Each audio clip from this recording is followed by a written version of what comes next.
Hi, hello, let's talk about the 7-star Iron Bundle raids. I have 4 Pokemon that all work together to defeat this raid, so you can mix and match them, or they should support and work with any other people you play with online. A lot of Pokemon work here, like always. These are just the 4 that stand out to me. I don't have time to make 20, 30, 40 raid builds. I'm just going to pick 4 because they work together. But I do build these Pokemon to synergize with each other as a team. I do a lot of team builds here. But before we talk about how to use these 4 and what these 4 are, let's talk about Iron Bundle themselves. Iron Bundle will be a Tera Ice type Pokemon, meaning that moves like Blizzard and Freeze Dry will not only get the same type attack bonus, the stab, but it will also be Tera boosted. So if you do not resist Ice types, these moves will hit pretty hard. Iron Bundle will still have the Water type stab as well, since Iron Bundle is a Water and Ice Pokemon. While Iron Bundle's move pool isn't the greatest, we can expect moves like Hydro Pump, Chilling Water, Air Cutter on the special side, and on the physical side, if for whatever reason it does run some physical moves, we could expect Acrobatics, Play Rough, and Ice Spinner. But like I said, its move pool is not that deep.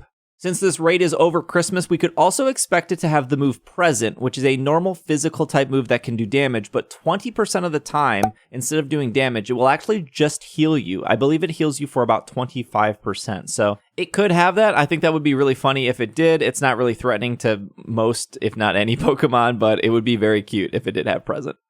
Looking at Iron Bundle's stats, we do want to stay away from physical Pokemon for 2 reasons. First is that its defense stat is twice that of its special defense. So the second is that if Iron Bundle sets Snow to increase the Blizzard accuracy to 100%, it will also get a physical defense boost in the Snow. All Ice-type Pokemon do as of Generation 9. Iron Bundle in the Snow would have a defense stat of 171, which would make it bulkier than Defense Form Deoxys and Crown Zamazenta. This is why we do not want physical Pokemon to come to this raid. This is also why we want to remove Snow. But because it has such a low special defense stat, that's a good reason to lean on Pokemon that have Acid Spray and to use moves like Flash Cannon because Ice is weak to Steel and Fighting and Fire. It's weak to a lot of things. It's Ice type. I did do all these calculations with the ideal of Iron Bundle holding Booster Energy to activate a special attack boost. Although Iron Bundle could just set Electric Terrain, it could also use moves like Snowscape and Aurora Veil, which is kind of how I expect the fight to open, so it does get that defense boost and from the snow, but also to get the defense boost from Aurora Veil. If you don't know what Aurora Veil does, it is ultimately Light Screen and Reflect at the same time, except it can only be used when the snow is up. All right, our first Pokemon is going to be Goldengo. I built a Goldengo a while back when the game first came out because it's generally one of the best raid Pokemon for 5 and 6-star raids. So if you don't have one, you should 100% build one, even if you don't plan to use it for this raid. With Acid Spray support standing next to it and Nasty Plot, Goldengo can hit this magic 300% damage, which ultimately means that it could one-shot Iron Bundle in a perfect world using the move Make It Rain. I'm not super into one-shots because that requires coordination. The only reason I bring that up is because Goldengo with Nasty Plot and Make It Rain standing next to something that can Acid Spray, it does a lot of damage. It's very strong. That being said, we do not know if Iron Bundle will start with a full raid shield like Pikachu and Eevee. We also don't know if Iron Bundle will have a held item like Pikachu and Mewtwo. Like I said earlier, if it did have a held item, it would probably be Booster Energy to increase its special attack. I guess if it Booster Energied for its speed, that wouldn't make a difference because Iron Bundle is going to outspeed almost most Pokemon anyways. But I did run all the EVs and calculations through the concept of a special attack Booster Energy. Goldengo is really easy to play here. I would open with a Light Screen if no one else on your team has that. I would then use one Metal Sound and use Make It Rain to build Tera. We would then Nasty Plot, Make It Rain again. We really don't want to just spam Nasty Plot because of the possible stat reset that Iron Bundle can do, and who knows how often it will do that. But we would expect at least one stat reset, so I think it's just better off to Nasty Plot, Make It Rain, Nasty Plot, Make It Rain.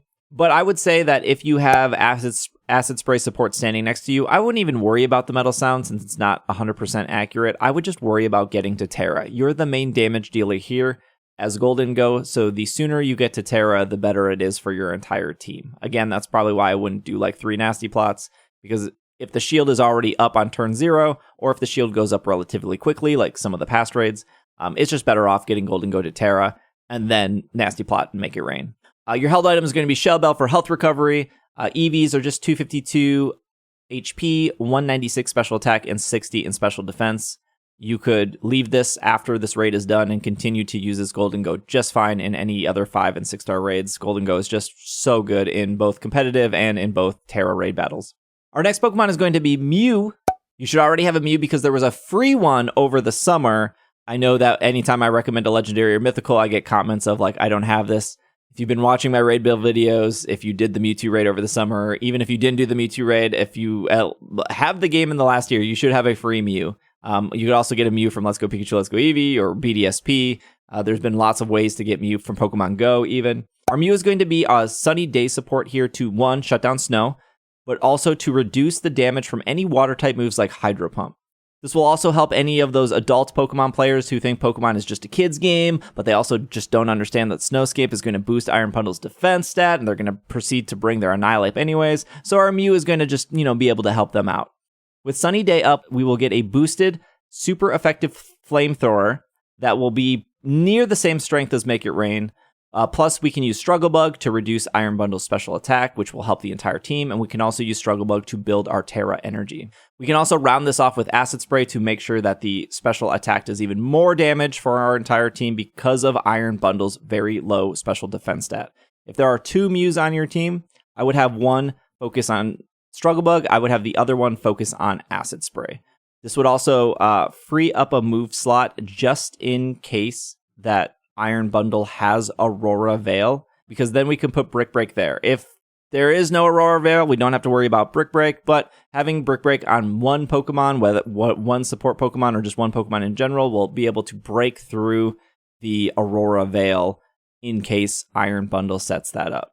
Now, I know I said that Iron Bundle is also a Water-type Pokemon, but with Sun up and 1 Struggle Bug and Light Screen active, a Fire Tera Type Mew would need to be hit by Hydro Pump 6 times in order to faint. Hydro Pump is doing nothing with just simply Sun, Light Screen, and 1 Struggle Bug, although we have a bunch of Pokemon that can reduce Iron Bundle's special attack even more. So there's going to be no fear in Fire Terraing your Mew, unless your team forgot Light Screen, your team forgot Sun, and you forgot to hit Struggle. But something is terribly wrong in your raid if stuff is not going that way. Held item on Mew is going to be Shell Bell, just like Golden Go.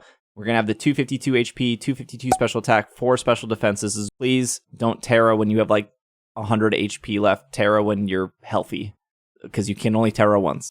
If it has Veil, we need Brick Break. If it doesn't have Veil, don't worry about Brick Break. Pretty self-explanatory there. And before we talk about our next Pokemon, about 70% of you that watch my longer videos are not subscribed. I do post Pokemon news every Monday here on YouTube. I also post guides and other Pokemon content the other days of the week. So I do and would appreciate if you would hit the subscribe button, maybe like, maybe comment on the video, because it's free. It's almost Christmas time. It'd be very nice. I like doing these guides, and you guys have always left really nice comments about how the guides have been helpful, so thank you. Gardevoir is going to be our full support Pokemon here, and we do not need to Tera it, so you could catch a fresh Gardevoir. Don't have to worry about Tera Type. You could Tera it, I guess, if you wanted to, but you don't have to. That's probably better if you don't. Gardevoir is going to run Mystical Fire. That is going to control the special attack of Iron Bundle, very similar to Struggle Bug. We just talked about that. Then it's going to run Sunny Day to remove snow and reduce water-type damage to help the entire team. So again, if you're playing with a Mew, if Gardevoir can set Sunny Day instead of Mew, that just lets Mew do more things faster. So that's the synergy that I've been talking about in these team builds.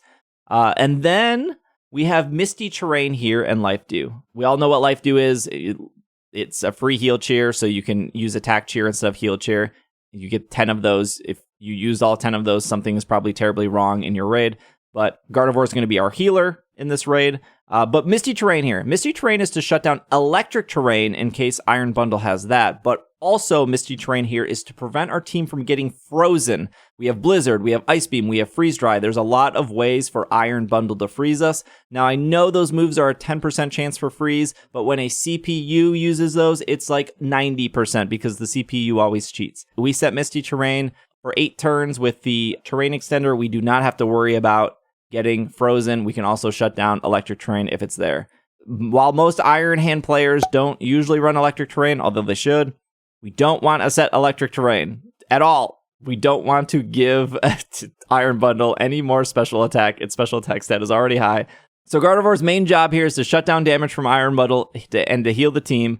And if there's one Gardevoir on any team composition, it should help all the Iron Hand players. It should help the Golden Goes, the Mews, all that stuff out there. So Gardevoir is crazy good for support in this situation. Like I said, held item is Terrain Extender. That will make Misty Terrain last 8 turns instead of 5 turns. But you could also do Heat Rock if you want Sunny Day to last longer. Instead of Misty Terrain, we're just going to do a very easy 252 HP, 4 special attack, 252 special defense because this is a full support Pokemon. If we do see some physical moves here, we could opt to put Reflect on this. Just depends on, what the final move set for Iron Bundle is. But speaking of Reflect, and also, I guess, Light Screen, our final Pokemon is Frostmoth, which is one of our cooler Pokemon. Shout out to my Twitch chat for telling me I should look at Frostmoth. Frostmoth has a cool ability called Ice Scales, which I thought only worked in the snow, but it doesn't. It's just always active. Ice Scales just reduces damage from special attacking moves. So if we expect snow to go up on turn 0 or turn 1, we can also use our own Aurora Veil. So if you do have a Sunny Day user, don't use Sunny Day until after you see Aurora Veil goes up, because Aurora Veil only works when snow is up. But if there is no snow, which I think would be odd, I think setting snow is probably Iron Bundle's best gimmick that it can do here. But if we don't see any snow, we can just put Light Screen or Reflect here, depending on the moves. There is one move that is kind of scary from Iron Bundle for Frostmoth. That would be Acrobatics, because if Iron Bundle is using booster energy, it's going to consume that, which means Acrobatics will get stronger. But the EV spread I have here will let it survive 4 Acrobatics at full health if a Reflect is up, whether that Reflect comes from you or that Reflect comes from your Aurora Veil. So with that, you'll have more than enough time to Struggle Bug your way to Tera, and then you'll be able to Terastallize into Steel type, so you no longer have any weaknesses to any of Iron Bundle's moves. And then when you Terastallize into Steel type, you will have that strong Steel Tera Blast, which will pair really nicely with Metal Sound or Acid Spray. Quiver Dance is here for after we Tera. We do not need to Quiver Dance because you're just going to Quiver Dance Struggle Bug. That's kind of a waste. So I'm trying to explain turn order for people because sometimes they look at those 4 moves and they're not sure which ones to pick. Quiver Dance is here for after we Tera. So we don't have to worry about that beforehand. It's probably going to get reset anyways by Iron Bundle if we use it early. So we'll save that for after Tera. Light Clay here is to extend the screens from 5 turns to 8 turns. The 20 defense is the acrobatic, worrying, of course, if it doesn't have any acrobatics, even better, even easier. That makes Frostmoth an absolute monster here. EV spreads this time around, pretty straightforward, but that's mostly because Iron Bundle's move pool is very, very limited. I do think a lot of Pokemon work, but for pure damage, it's really hard to find a Pokemon that out-damages Golden Go and Frostmoth in this situation.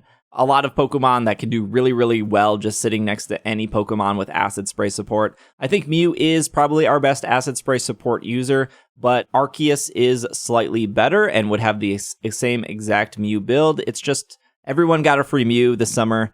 Not everyone has Arceus lying around. So if you do have Arceus, it is a slightly better Mew, but I think, like I said, everyone should have a Mew at this point.